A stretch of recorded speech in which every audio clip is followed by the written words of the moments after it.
Hello, my pre-algebra students. This is Miss Uhas talking to you about lesson 1-5, which I'm calling functions, equations, tables, and graphs.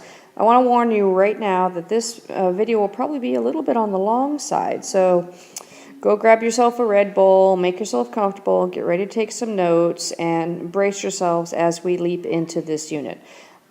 This particular lesson takes so long because it's so important, and we're going to be referring back to these concepts for the rest of the year, because this really is the algebra in pre-algebra.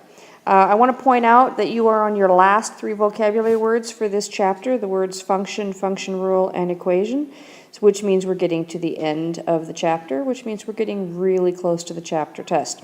Make sure you have your vocabulary up to date. Okay, let's begin. I want to remind you, when we're talking about ordered pairs, that a relation is in fact any set of ordered pairs. Now I want to talk to you about functions. Functions are special sets of ordered pairs in which each member of the domain, which is the x value, is paired with exactly one member of the range, which is the y value. Now, the short version of saying that is to say basically that in a function, x never repeats in a set of ordered pairs.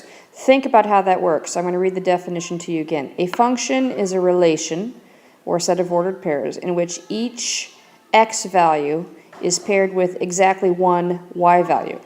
This means that x values cannot be paired with more than one y value. And let's see what that looks like. Take a look at the ordered pairs that you have right here. You have 1 400, 2 400, and 3 750. Is this a function? The answer is yes, it's a function, because x never repeats. Your x values are 1, 2, and 3.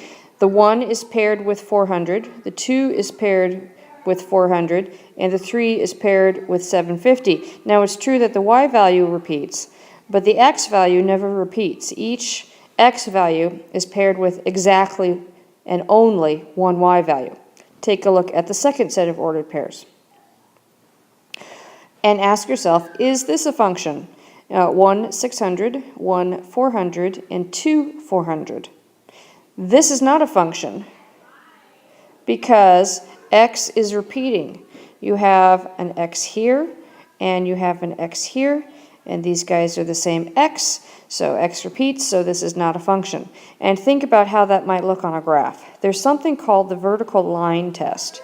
If you graph a set of ordered pairs and end up with a vertical line, then it is not a function.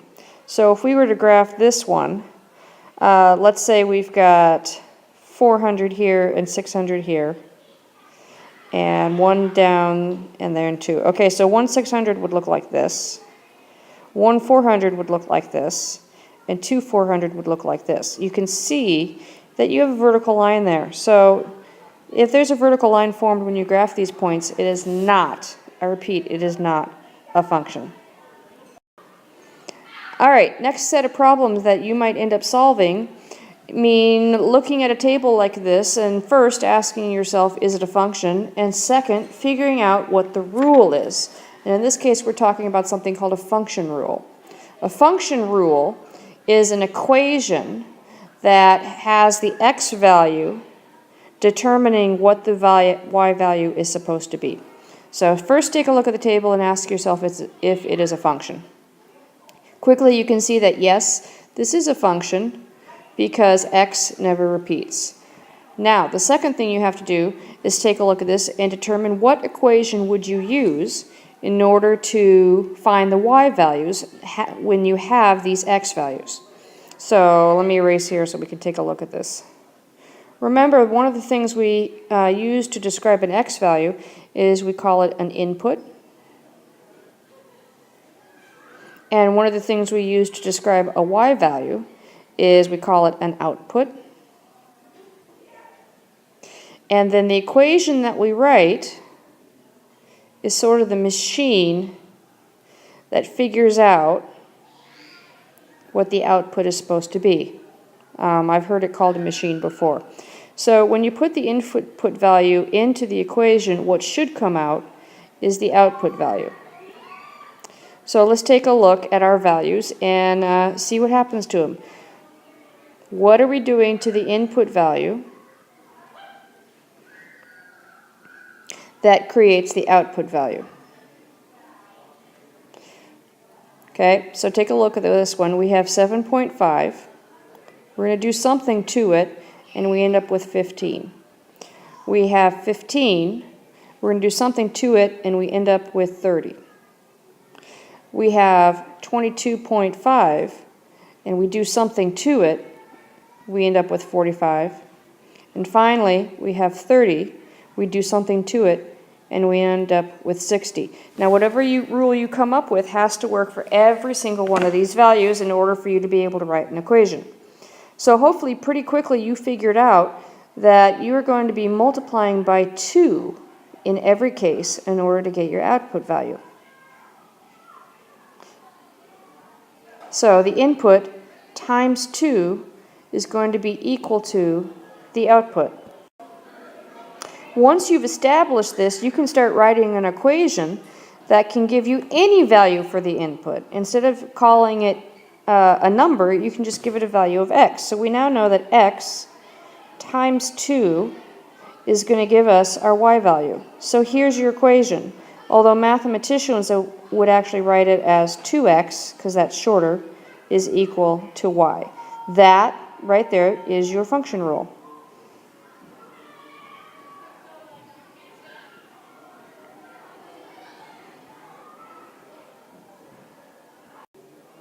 Okay, another kind of problem you're going to get is when they give you the rule and you have to come up with a function table. You have to come up with a table of values. So take a look at the rule on the left and make a function table showing the input, the rule, and the output. Specifically, you're going to come up with 4 different input values, and you're going to use those input values and the rule to calculate the 4 output values. And then just for practice, go ahead and state the domain and the range. So stop the video right now and see if you can do that. Okay, take a look and see how you did. What I want to point out is that when they don't tell you what the input values are, you get to come up with 4 of them on your own. So do yourself a favor and choose 4 really easy input values. My favorites are 0, 1, 2, and 3. The second thing you're going to notice is they wrote the rule is 2x plus 3. And if you go back to the way it's described verbally, that should make sense. If you double a number, you're doubling an unknown, so that would be 2x, and then if you're adding 3, it's plus 3. Then finally, you'll see that they calculated 4 output values based on that equation, and they showed their work right here. I hope that makes sense to you. And then finally, let's all state the domain and the range together. The domain is all of the x values, 1, 2, 3, 4.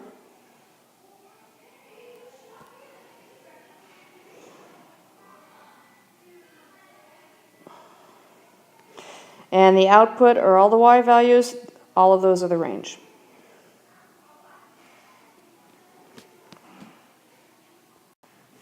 All right, and the moral of the story that we're moving into now, and this is where I warned you that we're going to be doing this for the rest of the year, is it is possible to write algebraic equations in the form of words, tables, equations, and graphs. And if you look at all 4 of these, they all express the same relationship between the input and the output. If the words are distance is equal to 60 miles per hour times the number of hours, that would give you an equation of d is equal to 60 times t. If you take that equation and you come up with 4 input values, you're going to get 4 output values. And now that you have input values and output values, you can actually graph this information. Okay, here is your only practice problem, so see if you can do through this. First thing I want you to do is take a look at the situation, and you're going to write an equation to find the number of messages sent in any number of minutes. What they're asking you to do is find the function rule and write it as an equation. So do that first. Hopefully, the equation that you wrote was n is equal to t divided by 12. So that would be the number of messages, that is our value for n, because that's what we don't know, sent in any number of minutes. That would be t, that would be time. Take a look at the relationship up at the top. Once every 12 minutes. So take the total number of minutes, divide by 12, that's going to give you the number of messages. Okay, next job. Make a function table to find the number of messages in 120, 180, 240, and 300 minutes. So in this case, you're being given the input. Make a function table. Stop the video and do it. Okay, hopefully your function table looks something like this. Remember, they said that you're supposed to find the number of messages in 120, 180, 240, and 300 minutes, which means your input is t. You can see that they have that there under the input. Remember that this is your x value. There's your rule, 120 divided by 12, 180 divided by 12, and so on. And when you do the calculation to get your y value, you should get 10, 15, 20, and 25. Okay, last challenge. The last thing you're going to be asked to do is graph the ordered pairs. So stop the video and graph the ordered pairs. Yes, get out some graph paper and just graph it. I don't want to hear any whining, just do it. And hopefully you got a graph that looks something like this. Your ordered pairs are 120, 10, which is this point right about here. 180, 15, which is this point right about here. 240, 20, which is right here. And 325, which is right here. What I want you to notice is that all the x coordinates, all the inputs are on the x-axis. Those are all the inputs. Okay, all the y points, all the outputs are on the y-axis. Please do not confuse the input and the output. And I just wrote it incorrectly here anyway, so just save me. Always make sure that your x is your input and your y is your output, because otherwise your graph is going to go upside down. The last thing I want to point out is, can you see that this is in fact a function? Every input has exactly one output. And you can see that on the graph because there are no vertical lines. And in fact, this function is a straight line, and that is going to be important later when we talk about graphing. Okay, read the quote. My favorite quote.